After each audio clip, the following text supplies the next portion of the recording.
Hello प्यारे बच्चों, मैं शिव कुमार आपके सामने फिर से हाजिर हूँ एक और वीडियो लेकर के। और टॉपिक हमारा वही चल रहा है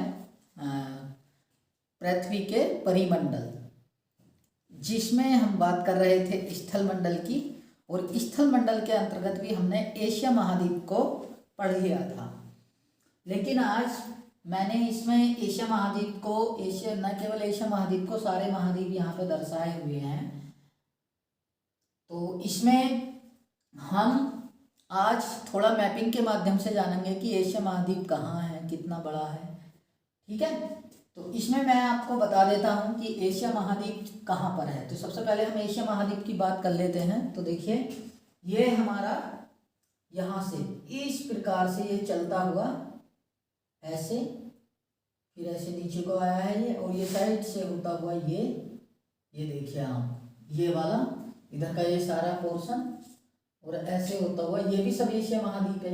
ये जापान है, और यहाँ से चलते हुए इस प्रकार से ये भी एशिया महाद्वीप है। ये और ये सारा इस प्रकार से आ गया है। तो ये एशिया महाद्वीप है। अब देखो, ये अपना भारत है, अपना प्यारा भारत। तो ये श्रीलंका है, छोटा सा है ना। तो सारे देश इसमें आपको दिखाई दे रहे होंगे। ये जो इस तरफ पश्चिम दिशा में अगर हम देखें, देखो ये पश्चिम दिशा में, तो इसको पश्चिमी एशिया बोलते हैं। ये यहाँ पे बच्चों तेल कंट्री हैं। तेल कंट्री जानते हैं आप, मतलब जो तेल उत्पादक देश हैं, ऑयल उत्पादक जो देश हैं, ठीक है, कच्चा तेल जो उत्पादन करते हैं, डीजल वगैरह। तो यहाँ पे जो सबसे लास्ट में जो देश है वो है तुर्की, जिसको टर्की भी बोल देते हैं, तुर्की भी बोल देते हैं। और ये यहाँ से जुड़ा हुआ है, देखो ये है ना, ये यूरोप से जुड़ा हुआ है। ठीक है, यही एक वो रास्ता था जिसमें हमने, आप कक्षा 7 में पढ़ेंगे, सॉरी कक्षा 8 में है, जब यूरोपियों का भारत आगमन, तो उसमें कस्तूतुनिया है यहाँ पर। इसी के द्वारा जो है प्राचीन काल में व्यापार भारत के साथ होता था। दो रास्ते थे, एक आपका ये है, ये वाला हॉर्मुज़ जल संधि से होता हुआ यहाँ से जाते थे, ये यहाँ तक ही था, इसमें जो पानी था यहाँ तक पानी से, फिर यहाँ से इसके बाद ऐसे होते हुए, इस प्रकार से होते हुए यहाँ पे वेनिस जाते थे, इटली में। ये इटली वगैरह हैं, यहाँ से होते हुए ऐसे। इटली उस समय व्यापार का सर्वप्रमुख केंद्र होता था। और एक रास्ता ये था, यहाँ से होते हुए लाल सागर के माध्यम से इस प्रकार से हम जाते थे। ठीक है, तो आगे और एशिया महाद्वीप में और बहुत सारी चीज़ें मैं तुम्हें थोड़ी थोड़ी बता देता हूँ। देखो, ये भारत है, इसके इधर जो है ये पाकिस्तान आ जाएगा, ऊपर का अफगानिस्तान, उज्बेकिस्तान, ये यहीं पे। इसके ऊपर ये देखो, ये बहुत बड़ा जो एरिया है ये रूस का है। हालांकि भारत के ऊपर यहाँ पे ये चीन का एरिया, ये वाला, उसके ऊपर मंगोलिया है। ठीक है, ये अपना जापान है। ठीक है, भारत का बहुत अच्छा मित्र है जापान। और इधर आएंगे आप, ये देखो ताइवान है, ये वाला जो देश है। और इधर ये फिलीपींस वगैरह देश हैं, इनका झगड़ा चलता रहता है चाइना से। ये यहाँ पे जो एस के आकार का है ये वियतनाम है। और यहाँ से होते हुए देखो ये म्यांमार, थाईलैंड, लाओस, कंबोडिया वगैरह देश आ जाएंगे, मलेशिया, सिंगापुर। ठीक है, ये इंडोनेशिया है, ये भी और ये भी। ठीक है, सिंगापुर भी यहीं पर कहीं पर है। और आगे ये ब्रुनेई वगैरह है, इसमें कुछ मलेशिया का हिस्सा भी है। ठीक, ये देश हैं। और ये नीचे ऑस्ट्रेलिया महाद्वीप है, इसके बारे में हम बताएंगे कैसे। तो एशिया में मैं ज़्यादा कुछ नहीं बताऊंगा, मैं इसको बस यही है। बाकी हाँ, आप ये देख सकते हैं कि देखो ये अमेरिका है, यहाँ पर आपको बता दूंगा मैं, उत्तर अमेरिका, इसमें देश है अमेरिका। ठीक है, तो यहाँ से अमेरिका से हमारा सामान आता है, यहाँ से जलडमरू मध्य है ये, जिब्राल्टर जल संधि इसको बोलते हैं। यहाँ से होता हुआ देखो, यहाँ से जहाज निकलते हैं और ऐसे होते हुए यहाँ एक स्वेज कैनाल बनाई गई है। यहाँ पर मिस्र देश में एक नदी बनाई गई है। ठीक है, ये वाली। तो यहाँ से निकलते हुए ये लाल सागर में आकर के इस तरीके से यहाँ से भारत पहुँचा जाता है। ठीक है बच्चों, मैंने जहाँ जहाँ पर, आप सुन ले, जहाँ जहाँ पर मैंने ये डॉट डॉट दिखाए हैं, यहाँ पर पानी है ये, ठीक है। तो मैंने आपको ये समझाने के लिए बनाया है। अभी मार्कर एक ही है, कल से मैं कोशिश करूंगा कि 2-3 मार्कर ला करके आपको तब अलग अलग कलर से पढ़ाया जाए, ठीक है। अभी स्टार्टिंग है बच्चों, तो जैसे धीरे धीरे टाइम गुजरता जाएगा तो ये चीज़ें भी सही होती जाएंगी। चलिए, तो ये हो चुका है तो एशिया महाद्वीप के बारे में। और हाँ, ये जो 3 लाइन आप सोच रहे होंगे, इनका भी मैं परिचय करा देता हूँ।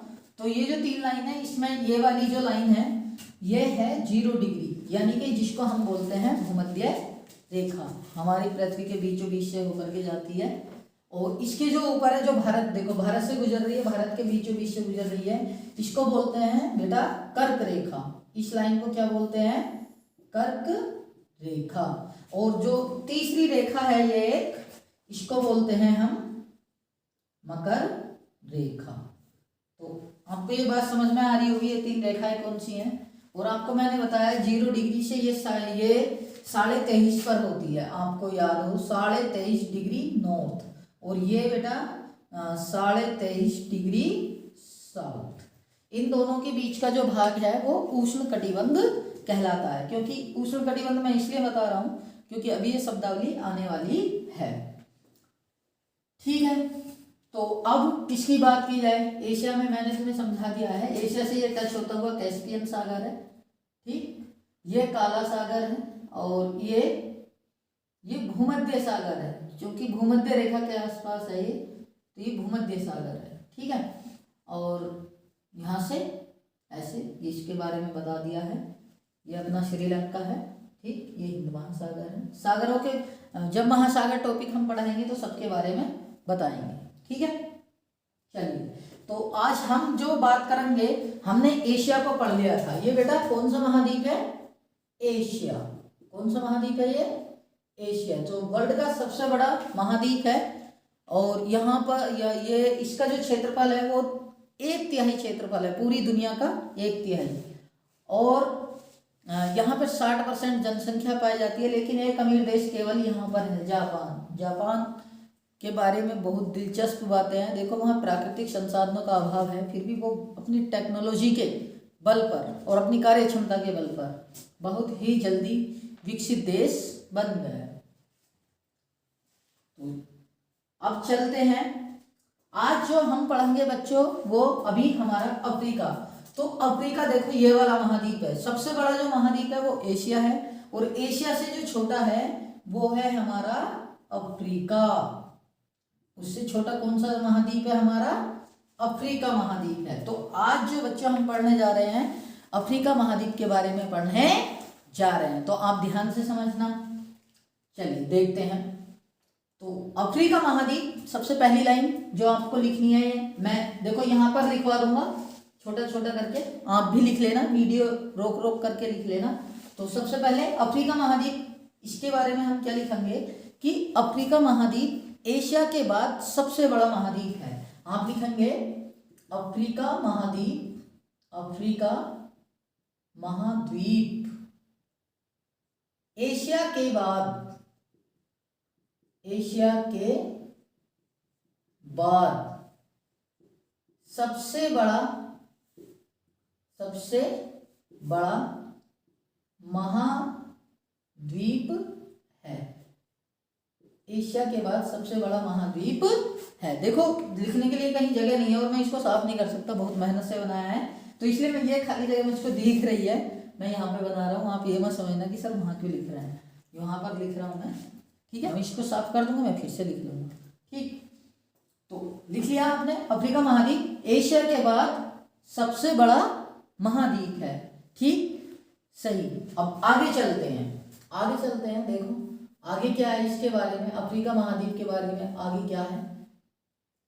तो इसमें आगे है बेटा, देखो अफ्रीका महाद्वीप से 3 रेखाएं गुजरती हैं। आप देखिए, कर्क रेखा भी होकर के गुजरती है, और भूमध्य रेखा भी होकर के गुजरती है, और मकर रेखा भी होकर के गुजरती है। और हमने इससे पिछले पार्ट 4 था पृथ्वी की वार्षिक गतियां, उसमें हमने आपको बताया था कि सूर्य की जो किरणें हैं वर्ष भर वो इन्हीं 3 रेखाओं पर सीधी पड़ती हैं। 22 दिसंबर पे मकर रेखा पे, फिर उसके बाद जो है 22 दिसंबर से वापस लौटती हुई आती है, तो तो आता है आपका 21 मार्च। 21 मार्च को जो है आपका भूमध्य रेखा पर, फिर उसके बाद आता है आपका 21 जून, और 21 जून को कर्क रेखा पर, फिर इसके बाद फिर से वापस सूर्य की किरणें आती है 23 सितंबर, आप सबको याद होगा 23 सितंबर को, और फिर 23 सितंबर से फिर से 22 दिसंबर को। इस प्रकार से वर्ष भर जो सूर्य की किरणें वो इन्हीं तीनों रेखाओं पर लंबवत पड़ती हैं। इस कारण से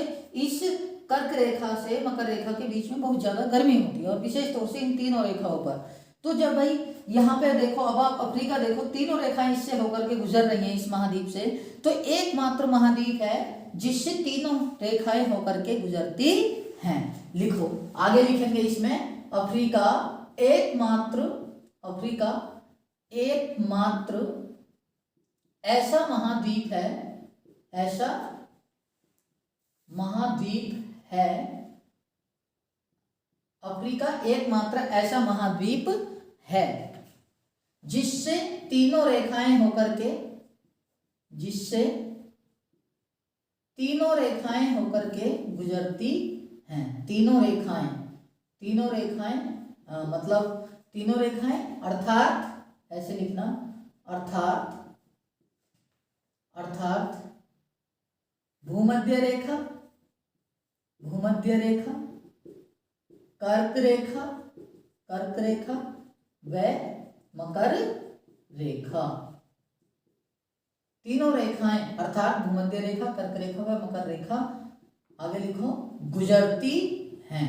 देखो मैं मुंह से भी बोल रहा हूं, अगर आपको नहीं दिख रहा हो तो आवाज सुन के आप लिख सकते हैं, गुजरती हैं। अफ्रीका एकमात्र ऐसा महाद्वीप है जिससे तीनों रेखाएं अर्थात भूमध्य रेखा, कर्क रेखा व मकर रेखा होकर के गुजरती हैं। आपको देखो दिखाई दे रही है ये। ठीक है, इतनी बात समझ में आ गई। तो आगे चलते हैं, इसमें हम आगे क्या लिखेंगे। देखो आगे मैं बता रहा हूं इसमें क्या लिखेंगे हम।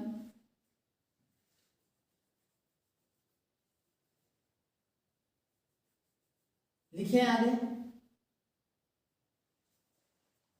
ठीक है। अर्थात ये गुजरती हैं, इसी कारण लिखें, इसी कारण यह महाद्वीप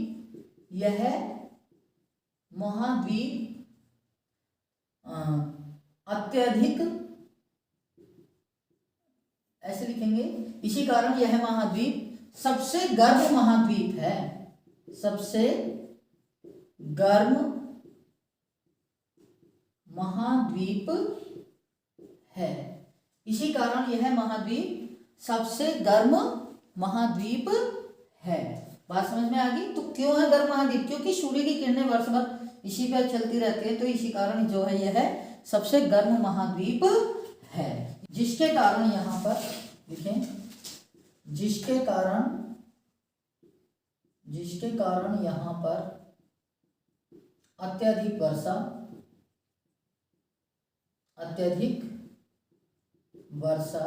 घने जंगल व मरुस्थल, गर्मी के कारण और पानी की कमी के कारण, क्योंकि दोनों में पानी की कमी हो जाती है, घने जंगल व मरुस्थल पाए जाते हैं। बात समझ में आएगी। जिसके कारण यहाँ अत्यधिक वर्षा, घने जंगल व मरुस्थल पाए जाते हैं। ठीक, आगे सुने आप, आगे क्या है। तो घने जंगल पाए जाते हैं और वर्षा भी होती है यहाँ। तो अब सुने इसमें, यहाँ देखो मरुस्थल, अब पहले मरुस्थल की बात कर लेते हैं। तो अफ्रीका के उत्तर में ये वाला जो एरिया है, ये वाला जो एरिया है, ये क्या है, ये मैं डॉट कर देता हूँ इसको। ये वाला जो एरिया है ये सहारा मरुस्थल है। और इसी प्रकार से नीचे साउथ में बोलीविया में, बोत्सवाना में और नामीबिया में, ये 3-4 देश हैं, यहाँ पर भी एक मरुस्थल पाया जाता है, कालाहारी। तो अफ्रीका के 2 फेमस हैं, एक सहारा, ये तो 13 देशों में फैला हुआ है जो सहारा मरुस्थल है। मोरक्को, अल्जीरिया, ट्यूनीशिया, इधर से शुरू होता हुआ आगे निकल जाता है, ठीक है, इधर मिस्र तक आता है। तो सूडान वगैरह सभी इसी में है। तो मैं इन दोनों के बारे में लिखवा रहा हूं, तो लिखेंगे सहारा, सहारा व कालाहारी का मरुस्थल, सहारा व कालाहारी का मरुस्थल, मरुस्थल, मरुस्थल अफ्रीका महाद्वीप में ही है, अफ्रीका महाद्वीप में ही है, अफ्रीका महाद्वीप में ही है। ठीक है, तो सहारा मरुस्थल कौन सा है? उत्तर में है, अफ्रीका के उत्तर में, और कालाहारी का जो मरुस्थल है वो दक्षिण में है, अफ्रीका, ठीक है, अफ्रीका के दक्षिणी हिस्से में है। सही है, ये भी आप लिख लीजिए, लिख लीजिए सहारा मरुस्थल, सहारा मरुस्थल, सहारा मरुस्थल अफ्रीका के, अफ्रीका के उत्तर में स्थित है, स्थित है, जबकि, जबकि कालाहारी मरुस्थल, जबकि कालाहारी मरुस्थल लिखें, जबकि कालाहारी मरुस्थल, जबकि कालाहारी मरुस्थल अफ्रीका के, जबकि कालाहारी मरुस्थल अफ्रीका के दक्षिणी हिस्से में है, ऐसे लिखो, अफ्रीका के दक्षिणी हिस्से में है। मैं लिख देता हूं, ऑप्शन नहीं लिखा जाए तो, अफ्रीका के दक्षिणी हिस्से, अफ्रीका के दक्षिणी हिस्से में है, अफ्रीका के दक्षिणी हिस्से में है। क्लियर, बात समझ में आ गई? ठीक है, तो यहाँ पे मरुस्थल भी पाए जाते हैं। अच्छा, मरुस्थल होता क्या है? देखो, मरुस्थल दो शब्दों से मिलकर के बना हुआ है, देख लीजिए आप, मरु प्लस स्थल। स्थल तो आप जानते हैं भूमि, स्थल क्या है? भूमि, और मरु का मतलब है मरा हुआ, मतलब ऐसा स्थल जिसमें अन्न उपजाने की क्षमता ना हो, उसमें अनाज नहीं पनपता है, पेड़ पौधे घने, हरी भरी जमीन, मतलब हरे भरे पेड़ पौधे नहीं रहते हैं। सही है, तो ये जो कहलाता है आपका मरुस्थल कहलाता है। ठीक है, सूखा, पानी की कमी रहती है, तो यहाँ पे कटीली झाड़ियाँ उगती हैं। ठीक है, इस प्रकार से, और ज़्यादा कुछ नहीं। तो ये दो मरुस्थल हो गए। अच्छा, अब बात करते हैं यहाँ की जो प्रसिद्ध नदियाँ हैं, प्रसिद्ध नदियाँ है ना, प्रसिद्ध नदियाँ की बात करते हैं। कांगो लिखो, नई लाइन से लिखेंगे, कांगो एवं जायरे, कांगो एवं जायरे यहाँ की प्रसिद्ध नदियां हैं, यहाँ की प्रसिद्ध नदियां हैं, यहाँ की प्रसिद्ध नदियां हैं। कांगो एवं जायरे यहाँ की प्रसिद्ध नदियां हैं। ठीक है, और कांगो तो देखो, कांगो नदी तो ऐसी है, क्वेश्चन आता है कि कौन सी नदी भूमध्य रेखा को दो बार काटती है, मतलब ऐसी बहती हुई आती होगी, ऐसे बहती हुई आती, एक बार तो ये काटा, फिर ऐसे मुड़ गई, और फिर इधर को चली जाती होगी, इस प्रकार से। ठीक है, तो दो बार काट दिया उसने, दो बार भूमध्य रेखा को पार किया, तो ये क्वेश्चन आता है। तो नई लाइन से लिखेंगे इसको, कांगो नदी, कांगो नदी भूमध्य रेखा को, कांगो नदी भूमध्य रेखा को, भूमध्य रेखा को दो बार काटती है। कांगो नदी भूमध्य रेखा को दो बार काटती है। ठीक है, अब ऐसे ही देखो, इधर जो हमारी ये मकर रेखा है, ये जो मकर रेखा है इधर, यहाँ पे भी एक नदी है, वो भी दो बार काटती है, तो उसको भी लिख लेंगे, ये भी अफ्रीका में ही है। ये क्वेश्चन आते हैं दोनों बहुत ज्यादा, और ये आपकी किताब में भी है। ठीक है, तो लिखेंगे लिम्पोपो, लिम्पोपो, नई लाइन से लिखेंगे बिंदु बनाकर, लिम्पोपो नदी मकर रेखा को दो बार काटती है, 2 बार काटती है। ये भी अफ्रीका में ही है, ठीक है। तो लिम्पोपो नदी लिख लेना अगली लाइन में, लिम्पोपो नदी भी लिख लो, लिम्पोपो नदी भी अफ्रीका महाद्वीप में ही बहती है। अफ्रीका में, ये लिख लो, अफ्रीका में ही बहती है, ठीक है बच्चों। तो लिम्पोपो नदी भी अफ्रीका में ही बहती है, ठीक है। अच्छा, ये 2 बात हो गई। वैसे एक चीज और है, देखो अपने भारत में ये यहाँ पे लगभग राजस्थान से एक नदी आती है, माही नदी, आप चाहे तो उसको लिख लेना। माही नदी भी उसको 2 बार काटती है, कर्क रेखा को कितनी बार काटती है? 2 बार काटती है, ठीक। इतना हो गया।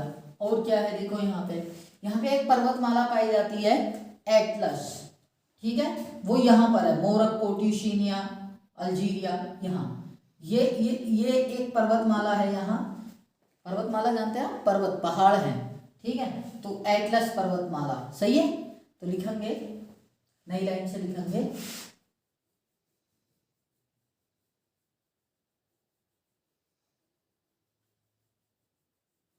नई लाइन से लिखेंगे,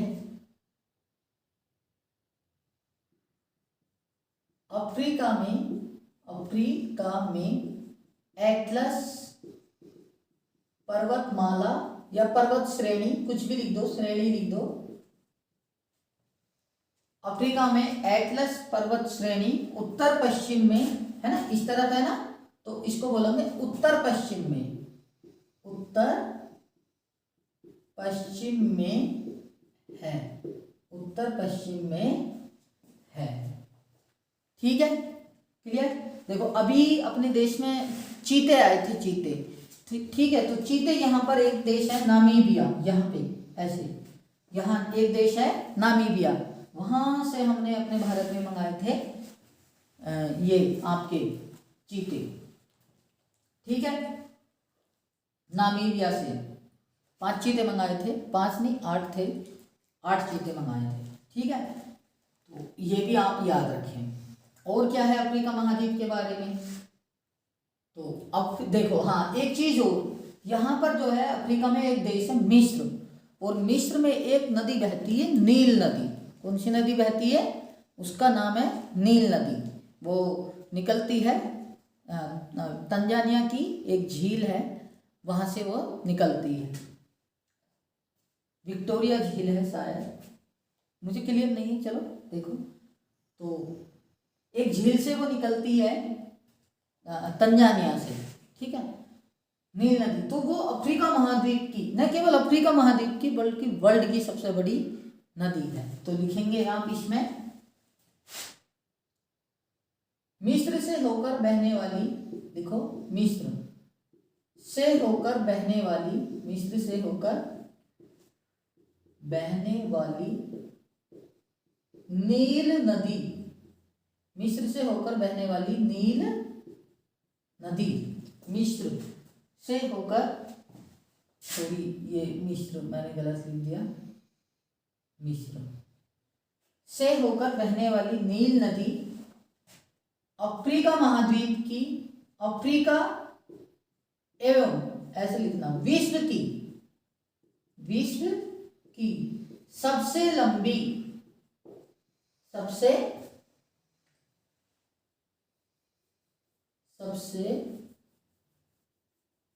लिख लेना आप वीडियो रोक करके, सबसे लंबी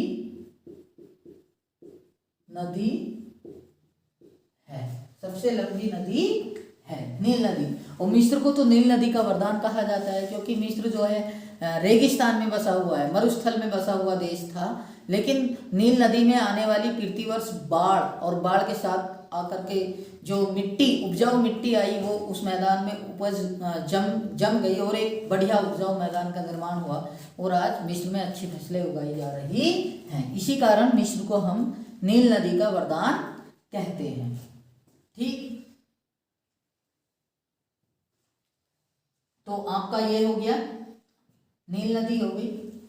मैंने नदियां उस समय 2 ही लिखवाई, तो नील नदी, लिम्पोपो नदी, कांगो नदी, जायरे नदी, इबोला नदी, ये जो नदियां हैं ये काफी फेमस नदियां हैं अफ्रीका महाद्वीप की, आप सबके नाम लिख लेना। और क्या है इसमें, देखो ये स्वेज नहर है ना, मिस्र देश में ही है स्वेज नहर, ठीक है, जो इसने बहुत ज्यादा दूरी घटा दी। पता है, मैं आपको दिखा देता हूँ, पहले जो हम व्यापार करते थे या और देश, इधर के देखो ये देश ऑस्ट्रेलिया वगैरह, इधर ये पूरब के देश हैं, है ना, अपने जापान वगैरह हैं, ये कैसे व्यापार करते थे, जैसे ये अमेरिका, यहाँ पर अमेरिका देश है और कनाडा देश है ऊपर, इधर ये यूरोप के देश हैं, तो यहाँ से जो भी सामान जाता था इधर को तो ऐसे चक्कर लगा करके जाना पड़ता था, ऐसे निकलते थे यहाँ को या फिर यहाँ को, सीधे इधर जाना है तो यहाँ को, भारत आना है तो यहाँ को निकलते हुए इस प्रकार से हम आते थे। लेकिन देखो यहाँ पे लगभग 1869 के समय इस नदी का जो है निर्माण कार्य पूरा हो गया था और शुरू खुल गई थी 1869 में स्वेज नहर, यहाँ पर खोदकर बनाई गई है ये। तो देखो अब यहाँ से या यहाँ से देखो कितनी दूरी कम होगी, यहाँ को जिब्राल्टर संधि को पार किया, फिर भूमध्य सागर होते हुए, भूमध्य सागर से हम जाएंगे स्वेज नहर में, स्वेज नहर से लाल सागर, और यहाँ से होते हुए होर्मुज जल संधि से होते हुए हम सीधे भारत पहुंच जाते हैं। देखो कितनी दूरी कम हो गई। या और ये देश हैं, ये भी ऐसे निकलते हुए देखो इस प्रकार से भारत के नीचे होते हुए यहाँ से, ये मलक्का जल संधि है, यहाँ से मलक्का जल संधि से होते हुए, और ये दक्षिण चीन सागर है, इससे होते हुए इधर जापान के देश या इधर, और ये ऐसे पहुंच जाता है ऑस्ट्रेलिया तक सामान, ठीक है। तो स्वेज नहर के बनने से बहुत सारी जो है दूरी कम हो गई है, इसलिए स्वेज नहर भी बहुत ज़्यादा इम्पोर्टेंट है। इसलिए हम लिख लेंगे स्वेज नहर, स्वेज नहर, ठीक है, स्वेज नहर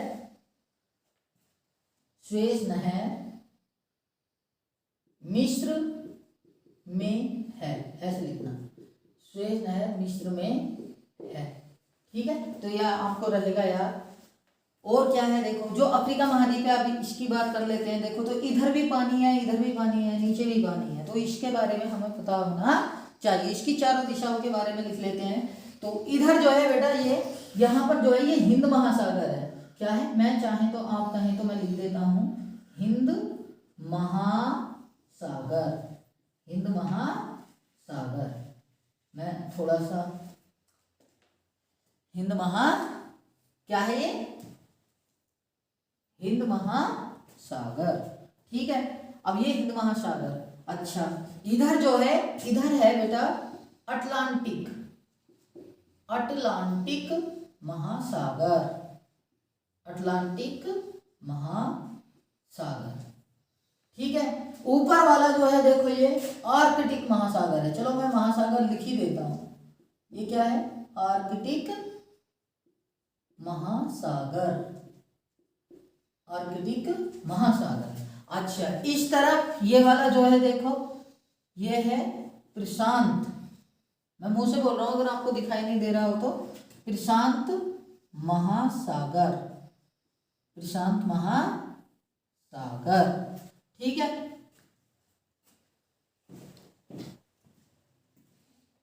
हाँ प्रशांत महासागर, अच्छा यही प्रशांत महासागर इधर भी है, ठीक है, प्रशांत महासागर, प्रशांत महासागर, ठीक है बच्चों, प्रशांत ये देखो जब पृथ्वी गोल है ना, तो इसको मोड़ेंगे, अभी तो ये हमने सपाट उस पर बनाया हुआ है, मोड़ेंगे तो ये दोनों किनारे एक तरफ आ जाएंगे, वो भी प्रशांत महासागर एक जगह हो जाएगा। अच्छा ये जो है देखो, ये तो ये आर्कटिक हो गया, ये अटलांटिक हो गया, ये है अंटार्कटिक महासागर, अंटार्कटिक महासागर, ठीक है बच्चों, अंटार्कटिक महासागर। और ये जो है ये अंटार्कटिका है, अंटार्कटिका महाद्वीप है ये बेटा, ये बर्फ का है, इसके बारे में भी बताएंगे हम, अंटार्कटिका महाद्वीप, इसको हम दक्षिणी महासागर भी बोल देते हैं, ठीक है। ये अटलांटिक, देखो कितने हो गए, एक हिंद महासागर, एक प्रशांत महासागर, 2 अटलांटिक, 3 आर्कटिक, 4 और अंटार्कटिक 5। तो 5 महासागर हैं और 7 महाद्वीप हैं, एक एशिया, दूसरा अफ्रीका, अब हम तीसरा पढ़ने जा रहे हैं यूरोप, चौथा उत्तर अमेरिका, पांचवा दक्षिण अमेरिका, छठा हमारा अंटार्कटिका और सातवां हमारा ऑस्ट्रेलिया। ठीक है, चलिए तो अफ्रीका के बारे में थोड़ा सा और जानना है हमें, बस क्या क्या जानना है देखिए।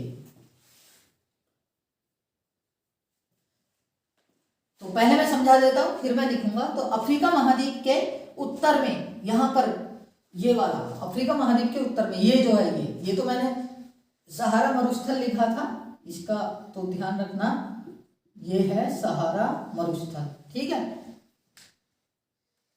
ये अफ्रीका महाद्वीप है, देखो ये वाला, ये तो अफ्रीका महाद्वीप के उत्तर में कौन सा सागर है, तो लिखेंगे भूमध्य सागर। देखो अफ्रीका महाद्वीप के, अफ्रीका महाद्वीप के उत्तर में, अफ्रीका महाद्वीप के उत्तर में भूमध्य सागर, भूमध्य सागर, ठीक है, कोमा लगाएंगे, भूमध्य सागर। अच्छा, अब देखो उत्तर में हो गया, अब चलो दक्षिण का लिखते हैं। तो दक्षिण में क्या है, अंटार्कटिक। लिखो दक्षिण में, दक्षिण में अंटार्कटिक, अंटार्कटिक महासागर, अंटार्कटिक महासागर। सही है बच्चों, देखो ध्यान रखना, महासागर और सागर, देखो सागर छोटा सा है, महासागर देखो कितना बड़ा है, महासागर, महा इसीलिए तो लगा हुआ है, महान है ना, अंटार्कटिक महासागर। फिर से कोमा लगाएंगे और फिर आगे लिखेंगे दक्षिण में अंटार्कटिक महासागर, फिर लगाएंगे पूर्व में हिंद महासागर, ये वाला। ठीक है, देखो पूर्व में, पूर्व में हिंद महासागर, पूर्व में हिंद महासागर, तथा पश्चिम में, पश्चिम में, यहां से आगे का मैं आगे लिख देता हूं, पश्चिम में, पश्चिम में कौन सा है, अटलांटिक महासागर है, अटलांटिक, अटलांटिक महासागर है। अटलांटिक महासागर को हम अंध महासागर भी कहते हैं। सही है, इतनी बात क्लियर होगी। अच्छा, एक चीज और जो मुझे याद आ रही है अफ्रीका महाद्वीप के बारे में, वो और लिखेंगे नई लाइन से। देखो अफ्रीका महाद्वीप की जो खोज है वो सबसे बाद में हुई थी।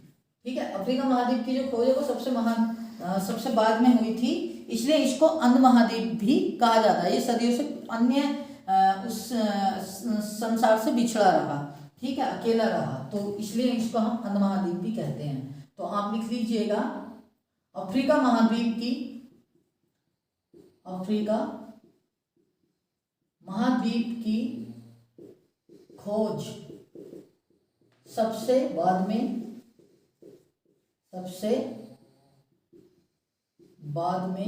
हुई, इसलिए इसे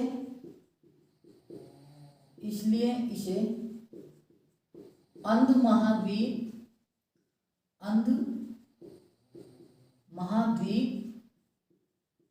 भी कहा जाता है, इसलिए इसे अंध महाद्वीप भी कहा जाता है। ठीक है प्यारे बच्चों, तो ये अफ्रीका महाद्वीप की बात हो गई है।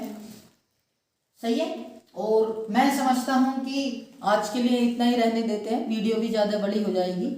और कल को जो है हम इससे जो छोटा महाद्वीप है, सबसे बड़ा एशिया, एशिया से छोटा हमारा अफ्रीका, और आपको एक दो चीज़ें और एक्स्ट्रा बता देता हूँ अफ्रीका महाद्वीप के बारे में। देखो इधर जब 1498 में वास्को डी गामा भारत आया था, ठीक है, पुर्तगाल से चलते हुए, यहाँ पे पुर्तगाल देश है, एक तरफ स्पेन है, एक तरफ पुर्तगाल है, यहाँ से पुर्तगाल का नागरिक था वास्को डी गामा, वो यहाँ से चलते हुए देखो इस प्रकार से यहाँ पे एक स्थान है केप ऑफ गुड होप। वैसे केप हर देश का या किसी उसका नुकीला जो कोना होता है, लास्ट का जो कोना होता है, उसको केप बोलते हैं।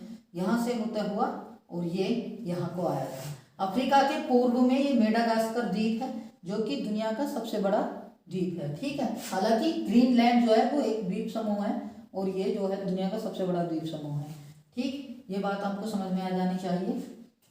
यहाँ पे कालीकट, कोचीन में स्थित कालीकट तट पर उतरा था, जमोरी राजा था, उसने उसका स्वागत किया था। ठीक है, तो अफ्रीका, मैं समझता हूँ बच्चों के इस प्रकार से अगर हमारी स्टडी चलती रहती है तो हम जो है बहुत अच्छे से भूगोल को समझ सकते हैं। और मैं इसी प्रकार से मैं आपसे वादा करता हूँ, इसी प्रकार से मैं आपको पढ़ाऊँगा इसमें। ठीक है, ये अफ्रीका महाद्वीप और एशिया महाद्वीप, दोनों महाद्वीप हमारे क्लियर हो चुके हैं। आप और चीज़ें जैसे जैसे हम आगे चलते जाएंगे सारी चीज़ें क्लियर होती चली जाएंगी। अभी ये पहला ही पार्ट चल रहा है और ये आज सेकंड क्लास में ख़त्म कर रहा हूँ। इसके बाद तीसरी क्लास आएगी। जितने भी क्लासों में आपका पार्ट होगा चलता रहेगा। बस आप जो है, अगर आपको वीडियो अच्छी लगती है, अगर आपको वीडियो अच्छी लगती है और आपको पसंद आती है हमारी वीडियो, तो आप लोग जो है हमारे चैनल को सब्सक्राइब करें, वीडियो को लाइक करें और इस वीडियो को अपने दोस्तों के साथ भी शेयर करें ताकि उनको भी पढ़ने का मौका मिले। ठीक है, जो भी आपके साथ के हैं, जो भी बच्चे हैं और जो भी पढ़ते हैं, ठीक है, आप उनको इसको शेयर करें। धन्यवाद।